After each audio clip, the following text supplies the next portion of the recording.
ये कहानी है एक ऐसे बार की जिसके अंदर अगर तुम चले गए तो बाहर आने पर तुम्हें गोली मार दी जाएगी, लेकिन अगर तुम बार के अंदर भी रहे तो माफ करना, तुम वहाँ भी सेफ नहीं हो। यानी इसका मतलब आगे कुआं तो पीछे खाई। कहानी की शुरुआत में हमें एक बार को दिखाया जाता है जिसमें सर्जियो नाम का एक आदमी आता है। जिस समय सर्जियो बार के अंदर आता है ठीक उसी समय एक आदमी बार से बाहर निकलता है और जैसे ही वो आदमी बाहर जाता है उसे कोई गोली मार देता है और उसकी मौत हो जाती है। ये देखकर आसपास के सभी लोग वहाँ से भाग जाते हैं। किसी को नहीं पता कि गोली कहाँ से चली है और सड़कें पूरी तरह से सुनसान हो जाती है। बार के अंदर बहुत सारे लोग होते हैं और उन्हें नहीं पता कि अब इन्हें क्या करना चाहिए। उसी वक्त एक आदमी जिसका नाम सैतुर है वो पुलिस को कॉल करने की कोशिश करता है, लेकिन उसके फोन में नेटवर्क नहीं होता। अब बार के अंदर से एक आदमी उस मरे हुए आदमी को देखने बाहर जाता है, लेकिन अचानक उसे भी कोई गोली मार देता है, जिससे बार के अंदर खड़े सभी लोग बुरी तरह से डर जाते हैं। सभी इस बात से हैरान होते हैं कि किसी के फोन में नेटवर्क नहीं होता। बार के अंदर एक लड़की होती है जिसका नाम एलिना है। वो कहती है कि हमें टीवी पर न्यूज देखनी चाहिए। जब ये लोग टीवी पर न्यूज देखते हैं तो इस हादसे के बारे में टीवी पर कोई खबर नहीं होती और जैसे ही इन लोगों की नजर बाहर जाती है तो वहाँ से दोनों लाशें गायब हो जाती है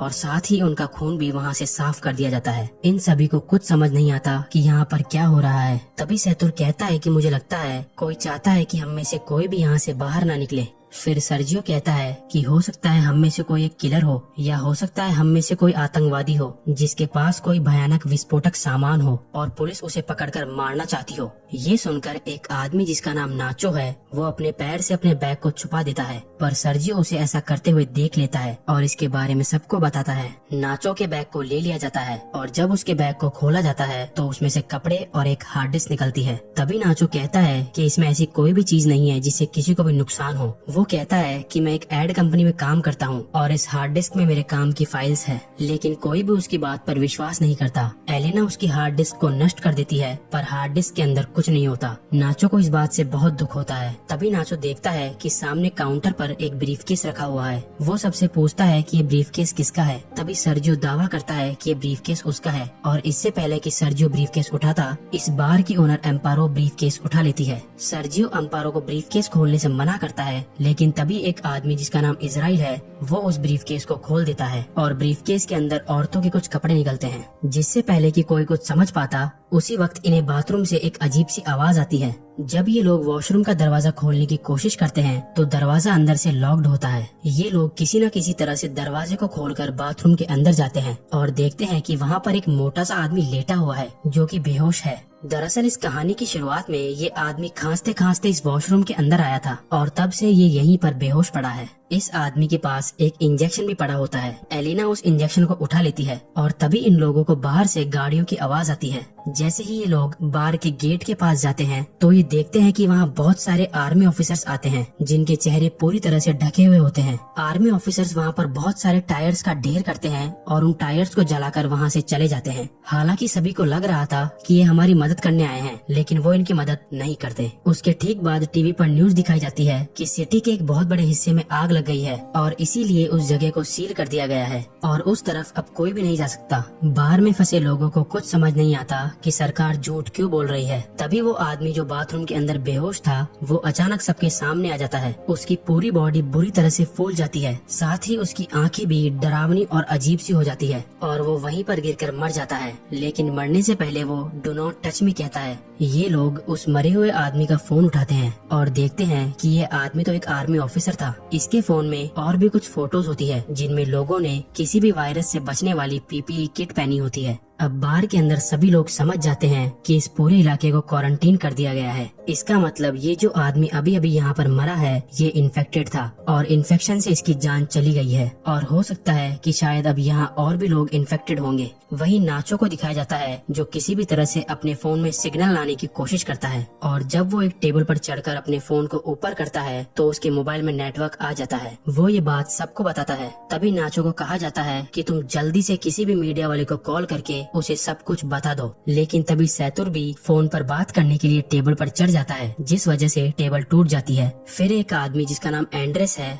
वो नाचो से फोन मांगता है, लेकिन तभी एम्पारो उसे रोक देती है और कहती है कि इस फोन को मत छूना, क्योंकि ये फोन उस इन्फेक्टेड आदमी का था और अगर तुमने इस मोबाइल को छू लिया तो तुम भी इन्फेक्टेड हो जाओगे। सर्जियो और एंड्रेस इस बात से सहमत हो जाते हैं। अब इसका मतलब नाचो और जिस किसी ने भी इस मोबाइल को या उस आदमी को छू लिया है वो सब के सब इन्फेक्टेड है और ऐसा करने वाले इनमें से 5 लोग हैं। एंड्रेस उन्हें अपनी बंदूक से धमकाता है और इनसे कहा जाता है कि उस आदमी की डेड बॉडी को नीचे तहखाने में बने स्टोर रूम में लेकर जाओ। इन सब लोगों को मजबूरन उनकी बात माननी पड़ती है और ये सभी 5 लोग डेड बॉडी को लेकर नीचे तहखाने में चले जाते हैं। अब ऊपर बस 3 लोग बचे हुए हैं। थोड़ी देर बाद एक ट्रेनी नाम की औरत को वहाँ पर सफोकेशन होना शुरू हो जाता है। ट्रेनी सबको तहखाने का दरवाजा खोलने के लिए कहती है, लेकिन कोई उसकी बात नहीं सुनता। जैसे ही ट्रेनी दरवाजा खोलने जाती है तो वहाँ पर रखी हुई कुछ बॉटल्स गिर जाती है। उनका लिक्विड एक साइड बहना शुरू हो जाता है और तभी इनकी नजर वहाँ पर बने एक ड्रेनेज पर पड़ती है। इसका मतलब ये लोग वहाँ से पानी के रास्ते से होते हुए वहाँ से बाहर निकल सकते हैं। फिर इजराइल उस ढक्कन को खोल देता है और वो ड्रेनेज के अंदर से होकर यहाँ से बाहर निकलने का फैसला करता है। इसलिए वो अपने पूरे शरीर पर ऑयल लगाता है और उस ड्रेनेज से नीचे जाने की कोशिश करता है, लेकिन ड्रेनेज का छेद ज्यादा बड़ा नहीं होता, इसलिए वो नीचे नहीं जा पाता। और तभी अचानक इन सभी लोगों को गोलियां चलने की आवाज आती है। आवाज सुनकर ये सभी लोग घबरा जाते हैं। फिर इन्हें ऊपर बार में धुआं दिखाई देती है, जिसे देखकर ये लोग समझ जाते हैं कि ऊपर जो 3 लोग थे उन्हें किसी ने मारकर पूरे बार को आग लगा दी है। वहीं दूसरी तरफ इजराइल अभी भी बुरी तरह से ड्रेनेज में फंसा हुआ है। अब वो लोग सबसे पहले इजराइल को ड्रेनेज से बाहर निकालते हैं। कुछ घंटों बाद आग पूरी तरह से बुझ जाती है और वो लोग ऊपर बार में आने का फैसला करते हैं। ऊपर बार में आने के बाद वो देखते हैं कि बार पूरी तरह से जलकर राख हो चुका है। नाचो को वहाँ गन मिल जाती है, जिसे वो चुपचाप उठा लेता है। तभी ये लोग देखते हैं कि कुछ लोग बाहर से इस जगह को पूरी तरह से सील कर रहे होते हैं। ये बड़ी ही खामोशी से सब कुछ देखते रहते हैं, क्योंकि अगर किसी को भी भनक लग गई कि अंदर अभी भी 5 लोग जिंदा हैं, तो इन सब को भी मार दिया जाएगा।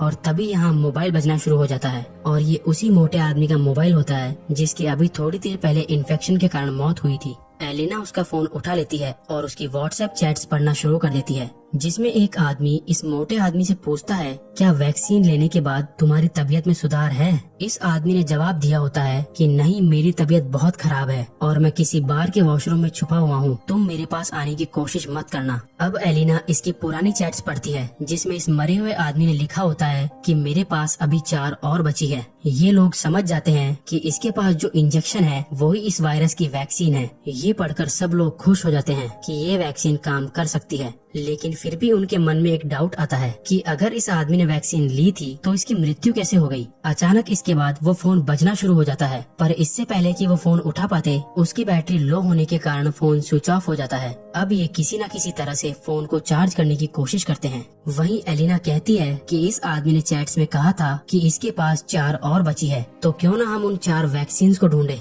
फिर ये सब नीचे स्टोर रूम में उसकी लाश के पास जाते हैं, लेकिन इनको वहाँ पर कोई वैक्सीन नहीं मिलती। इसके बाद फिर ये वॉशरूम में जाते हैं, जहाँ पहले से ही इजराइल वैक्सीन के साथ बैठा होता है। इजराइल किसी एक से अपना बलिदान मांगता है, क्योंकि वो सब 5 है और वैक्सीन सिर्फ 4। इसलिए इजराइल सबसे पहले एक इंजेक्शन निकालकर अपने आप को इंजेक्ट कर लेता है। तभी नाचो उस पर अपनी बंदूक तान देता है, लेकिन इजराइल फिर भी वैक्सीन अपने शरीर में इंजेक्ट कर लेता है। जिसके बाद नाचो और इजराइल के बीच हाथापाई शुरू हो जाती है। इजराइल नाचो पर हावी हो जाता है और उसकी गन को छीन लेता है। इसी हाथापाई के दौरान वैक्सीन इजराइल के हाथ से छूटकर नीचे तहखाने में गिर जाती है। ट्रिनी तहखाने में जाकर वैक्सीन को उठा लेती है, लेकिन तभी गलती से उसके हाथ से वैक्सीन छूट जाती है और नीचे नाले में गिर जाती है। अब ये बेचारे सोच रहे होते हैं कि वैक्सीन को नाले में से कैसे निकाला जाए। इन सब में से एलिना सबसे पतली होती है, इसलिए ये लोग उससे पूछते हैं कि क्या तुम अंदर जाकर उन वैक्सीन को ला सकती हो। पहले तो एलिना मना कर देती है, लेकिन फिर बाद में वो मान जाती है। जिसके बाद एलिना की बॉडी पर ऑयल लगाया जाता है और उसे उस छोटे से छेद के अंदर धकेला जाता है और बड़ी ही मशक्कत के बाद वो नीचे नाले में गिर जाती है। एलिना वैक्सीन ढूंढ लेती है और पानी से बाहर आ जाती है। तभी नाचो वैक्सीन को एक तार पर बांधकर ऊपर भेजने को कहता है, लेकिन एलिना साफ साफ मना कर देती है, क्योंकि वो जानती है ऊपर 3 लोग हैं और वैक्सीन भी सिर्फ 3 ही बची है। एलिना सबसे कहती है कि अगर तुम्हें वैक्सीन चाहिए तो तुम्हें नीचे आना होगा। फिर उसके बाद ये लोग ड्रेनेज के छेद को बड़ा करते हैं। तब तक एलिना बाहर का रास्ता ढूंढना शुरू कर देती है। थोड़ी दूर जाने के बाद उसे एक जगह पर रोशनी दिखाई देती है। सबसे पहले वो इंजेक्शंस को वहाँ पर बने एक गड्ढे में छुपा देती है। इसके बाद वो सीढ़ियों से ऊपर जाकर देखती है कि वहाँ पर बहुत सारी पुलिस फोर्स है, जो कि बार में मरे उनके 3 साथियों को जला रही है। यहाँ से सीन शिफ्ट होता है और हमें दिखाया जाता है कि बाकी के 4 लोग जो ऊपर स्टोर रूम में थे वो भी अब किसी न किसी तरह से नीचे आ जाते हैं। इजराइल और नाचो के बीच एक बार फिर घमासान युद्ध शुरू हो जाता है और इस बार नाचो उससे बंदूक छीनकर उसे वहीं पर गोलियों से भून देता है। अब नाचो के पास गन होती है, इसलिए सब उससे डर रहे होते हैं। तभी नाचो सैतुर को अपने गन पॉइंट पर ले लेता है और एलिना को वैक्सीन देने के लिए कहता है। नाचो कहता है कि हमारे पास 3 वैक्सीन है और इसको मरने के बाद हम तीनों बच सकते हैं। फिर एलिना इन सबको बाहर की ओर ले जाती है जहां उसने वैक्सीन छिपा रखी थी। धीरे धीरे ये लोग आगे बढ़ते रहते हैं। नाचो और एलिना आगे चलते हैं जबकि सैतुर और ट्रिनी इनके पीछे चलते हैं। तभी अचानक ट्रिनी सैतुर को पानी में डुबाकर मारने की कोशिश करती है ताकि सारी दिक्कत ही खत्म हो जाए, लेकिन नाचो ट्रिनी को ऐसा करने से रोक देता है। पर ट्रिनी नाचो से कहती है कि तुम मुझे मार दो ताकि तुम सब वैक्सीन बांट लो और तुम्हारी जान बच जाए। नाचो ट्रिनी पर बंदूक तान देता है लेकिन वो गोली नहीं चला पाता, जिसके बाद ट्रिनी नाचो से गन लेकर यहाँ से थोड़ी दूर जाकर अपने आप को मार देती है। अब सिर्फ 3 लोग बचे थे और इनके पास इंजेक्शन भी 3 ही थे, इसलिए सब एक एक इंजेक्शन ले लेते हैं। पर इससे पहले कि ये लोग अपनी बॉडी में इंजेक्शन लगाते, यहाँ पर इजराइल आ जाता है जो अभी भी जिंदा है। इजराइल सैतुर पर पीछे से हमला करके उसे जान से मार देता है। अब इजराइल को गुस्सा आ जाता है और वो नाचो और एलिना की जान के पीछे पड़ जाता है। तभी नाचो और एलिना को सामने सीढ़ियाँ दिखाई देती है। वो दोनों सीढ़ियों की ओर आगे बढ़ते हैं, पर तभी एलिना के पास जो इंजेक्शन होता है वो उसके हाथ से छूटकर नीचे गिर जाता है। अब क्योंकि इजराइल भी उनके साथ सीढ़ियों पर चढ़ रहा है, इसलिए वो नीचे नहीं जा सकते। नाचो जल्दी से अपना इंजेक्शन एलिना को दे देता है। फिर इजराइल नाचो के पैर पकड़कर उसे नीचे खींच लेता है, जिससे दोनों के नीचे गिरकर मौत हो जाती है। एलिना के पास अब जो वैक्सीन बचा है वो उसे अपने शरीर में इंजेक्ट कर लेती है और ऊपर ड्रेनेज के ढक्कन को खोलकर बाहर निकल जाती है। बाहर निकलते ही उसे बहुत सारे लोग दिखाई देते हैं और सरकार ने आगे के इलाके को पूरी तरह से सील किया हुआ है। तभी एक औरत उसकी बॉडी पर अपनी जैकेट डाल देती है। एलिना को बिल्कुल भी होश नहीं होता और वो चुपचाप उस भीड़ में शामिल हो जाती है। अंत में इस कहानी में हमें ये पता चलता है कि वो मोटा आदमी जो बाहर के वॉशरूम में खांसता खांसता गया था वो एक आर्मी ऑफिसर था और हो सकता है शायद आर्मी किसी तरह का कोई बायोलॉजिकल वेपन बना रही हो ताकि वो अपने दुश्मन देशों पर इस वेपन से हमला कर सके। लेकिन इस दौरान इनका अपना एक ऑफिसर इन्फेक्टेड हो गया। हालांकि उनके पास इस इन्फेक्शन की वैक्सीन भी थी, लेकिन ये ऑफिसर बीमार था, इसलिए वैक्सीन ने उसके ऊपर काम नहीं किया। और जब आर्मी को पता चलता है कि उनका वो ऑफिसर बार के अंदर है तो उन्होंने पूरे एरिया को सील कर दिया ताकि वहाँ से कोई भी बाहर न निकल पाए और उस वायरस को इसी जगह पर खत्म कर दिया जाए, चाहे इसके लिए उन्हें कुछ बेगुनाह लोगों को मारना ही क्यों न पड़े। थोड़े बहुत लोगों के चक्कर में वो पूरे देश को खतरे में नहीं डाल सकते थे, इसलिए उन्हें मजबूरन ये कदम उठाना पड़ा। तो तुम्हें क्या लगता है, ये कदम उठाना सही था या गलत?